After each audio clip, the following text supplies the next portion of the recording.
Welcome to another episode of Paul My Back Podcast. It's me, your host, Sebastian West.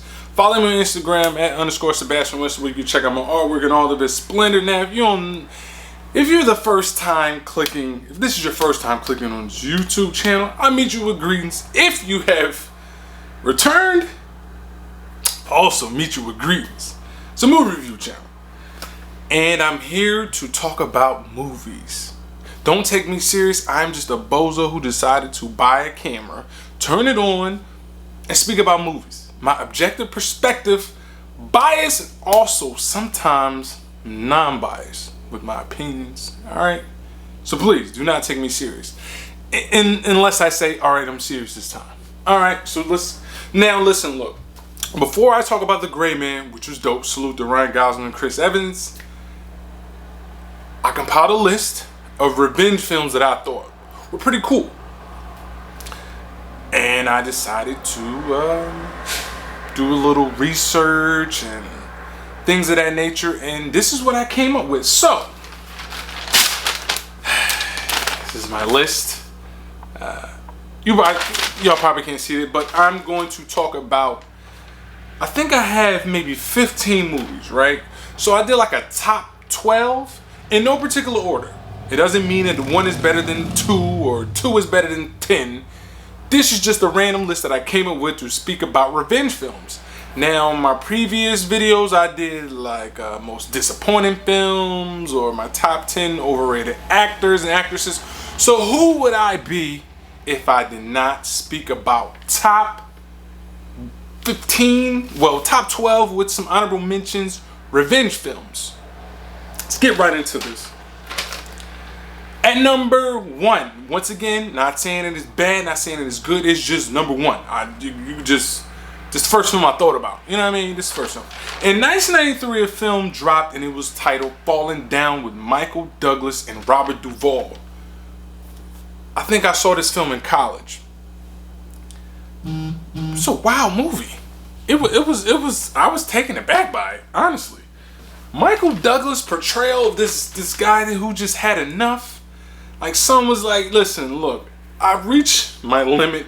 Everything is going on. It's a wrap. Like, I'm snapping on somebody. And he did snap on everybody. He had a bag of burners, and my man was wild in this movie. Good portrayal by Michael Douglas and Robert Duvall. This is my, the first revenge film that I thought about. And it's relatable to, I'm sure, quite a few people out there. Now, I wouldn't go as far as, start airing people out. Absolutely not. I'm just talking about when you reach the level of agitation and you just want to snap. But that's why they have like boxing gyms or jumping rope, playing video games, practicing arting, paint, kayaking, something to kind of relax. Just relax a second, B. Just relax. So yes, Falling Down comes in number 1. We're good revenge film. Number 2, History of Violence, starring Viggo Mortensen and Mario Bella. Good movie. I saw this a little later. No, did I? I think I watched this when it dropped. Due to the trailer. I was convinced of that. Good portrayal by Viggo Mortensen. Guy wanted to, forget about his past life. All of a sudden, his former life, being a mobster, came back to haunt him. He had to, I guess, the skills he forgot about, my man started to bring back. You know what this is like Taken. He's like, I got a set of special skills. This is like that. Like when my man's try to leave the skills alone, and then, they came through the small town, and yeah, he started wrecking shop and just started putting people through windows, and yeah, this was that. This History of Violence. At number 2, History of Violence.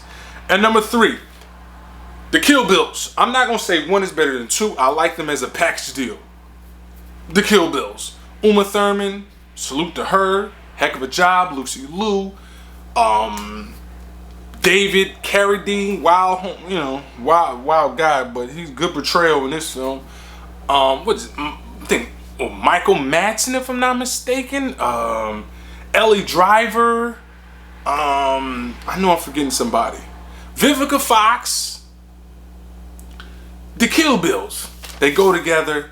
Good revenge story. I don't know what Quentin Tarantino's doing with this whole The Bride thing. You know, it's been rumored for several years, and either you're gonna make the film or you're not, fam. Honestly, like seriously. So Kill Bill is number 3. Number 4, Taxi Driver. I remember seeing this in college as well. As you can see, in college, this is when I started to, my film watching journey kind of blossomed. You know, I just started watching a lot of films. This came out in 76. I wasn't born, by the way. I was not born in 76. Although I talk like it may look like I was born in 76, but I wasn't born in 76, all right? Robert De Niro. I think Jodie Foster's in this movie. I think she's in this movie. But Robert De Niro. Now, a lot of films have taken from Taxi Driver, have borrowed, per se. Most notable was similar to the film The Joker, Joaquin Phoenix. Had some, you know, some parallel similarities, the way things were shot and how rugged the film looked, which I appreciated. Taxi Driver was one of those. Now, I'm glad I seen this when I was older. It's a very mature film. It's a wild film. I think son was like a sociopath. I know he was definitely a stalker. But once again, he snapped too. So I just like the way it was shot. It seems as if you possibly know someone, a cab driver, that might do these things or have done these things. Not condoning it at all. But just, it seems more realistic. I guess it's what movie should be. But I don't want to sound cliche, but it seems realistic to me. Like Taxi Driver's just wilding. Guns blazing in New York, like back then at that time, anything goes. Like I'm sure bodies and bodies and bodies was floating through in that river, man. And just deaths were just being found in buildings and whatnot. Robert De Niro killed this role too, by the way, in Taxi Driver. Good movie. Now I'm gonna get to my foreign film back, alright? 2010 film, it's titled I Saw the Devil. I didn't watch this film till maybe 2019. It was a recommendation. Now, I'm not able to pronounce the actors, actresses in this film. I'm not going to butcher their names, all right? And I have a few foreign films on here. Well, I don't even want to butcher their names. This movie came out in 2010. It's a Korean film, if I'm not mistaken. It's titled I Saw the Devil, all right? Now, the title was wild. I ain't gonna front. I thought the title was a little crazy until I checked it out. It is an action thriller. It might be listed as horror, due to the blood and the gore and things of that nature. Wild ride. This is a wild ride. A guy who, a serial killer, gets tormented by another guy. Like, you know what I mean? Homeboy started to torment the serial killer, which you rarely see. But he drove him crazy. My man tried to run away.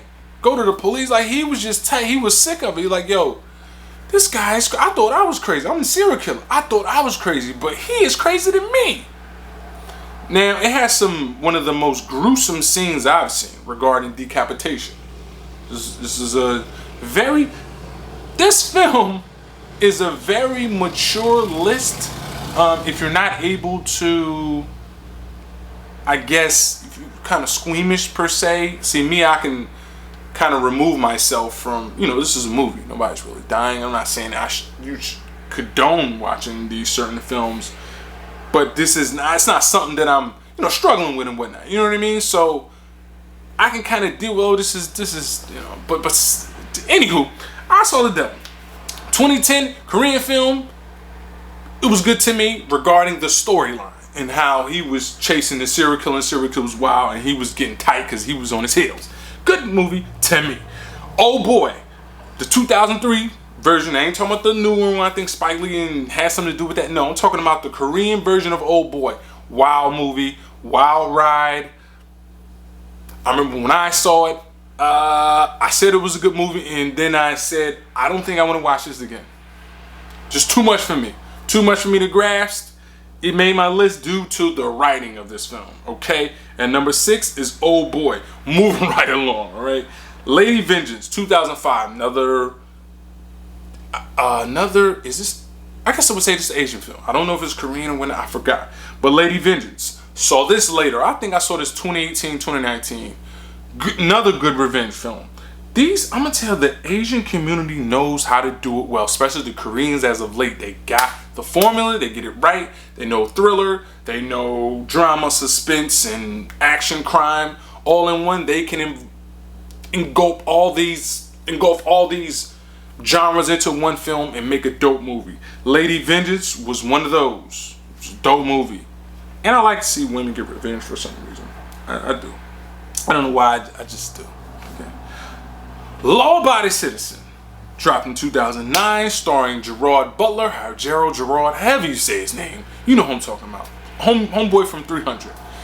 And I don't even want to say this guy's name. Man, y'all know who, man. Jamie Foxx, man.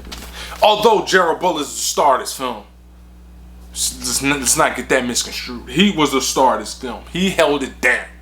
Good revenge film. My man was a surgeon with the way he was putting everything together and smoking people. He was a surgeon with this. From behind, sneaking out and doing his thing. I hate he had to die. I was tight when he died, man. I'm like, come on, man. I was tight. But yeah, Law-Abiding Citizen at number 8. At number 9. This was a rough watch. I think I watched it once. Nightingale 2018. I don't know the sister's name who the star of this film. She's Irish. She's an Irish sister, so I don't want to butcher her name. The Nightingale. It dropped in 2018. I think I watched in 2019. It's a rough watch. I fast forwarded. I had to fast forward a certain scene. I'm not even going to mention that scene. Those that seen the movie know what I'm referring to. You know, with the kids screaming and things in there. I just had to fast forward. I wish I would have known ahead of time that someone would timestamp that this was about to happen. I don't do, these particular movies well. Like that, scenes of sexual assault. I fast forward it. I breeze by it. I'm just not. I don't want to see that at all in the movie. But Nightingale was a good revenge film. She got her revenge. It was pretty good. The Nightingale was good. 2018, The Nightingale. And The Redneck, starring, Leonardo DiCaprio, Tom Hardy. Heck of a revenge film. And with him fighting the bear and salute to Leonardo DiCaprio for pulling this off. My man didn't even talk the whole movie. Honestly, he didn't talk. I own this movie on DVD. Good movie. At number 11, Lady Snowblood. Now, I think her name it came out in 1973. I seen this maybe 2018, 2019. The young woman's name is Mikio Kaji. Listen. Lady Snowblood. Quentin Tarantino Kill Bill was basically this.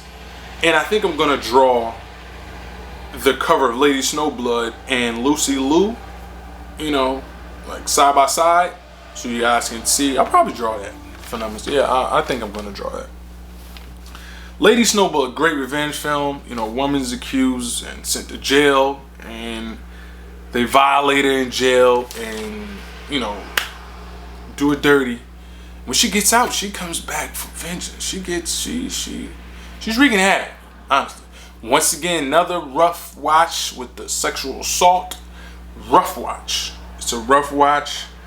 Yet I see the vision that they had, and I just like the way the film was shot, the writing and directing. And Quentin Tarantino takes a lot from these films from the Asian culture, and he implements them in his films, which he gives like a paying homage to them. So I gotta respect him for that. And number 11 is Lady Snowblood. Came out in 1973.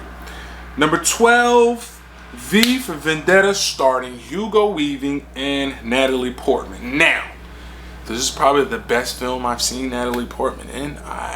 Normally, when she's starring in a film, if she's not she's the lead, I'm more apt to bypass that film.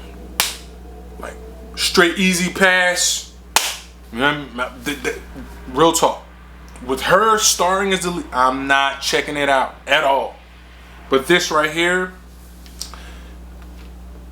I saw this in the movie theater when it first came out in 2005, 2006. I saw this in the movie theater, and I think I sat in the third row. To grasp this made at that particular time, uprising and the famous quote, remember the 5th of November. I don't know. I left the movie theater puzzled, and as I've gotten older, I really appreciated the writing, the directing, cinematography, the acting from Hugo Weaving. I really appreciated this movie.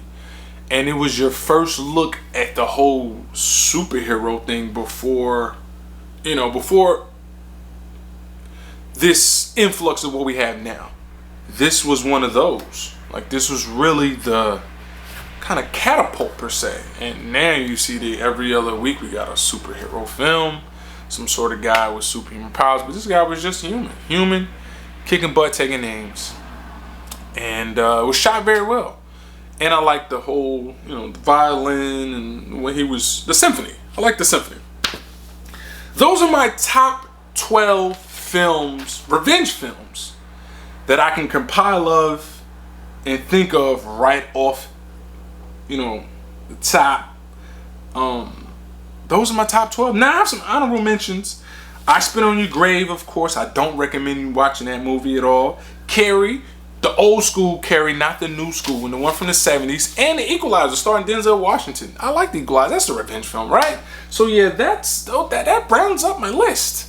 So that's 12 plus 3 is 15. So yeah, I compiled a top 12 most memorable revenge films. You know what I mean? My top 12.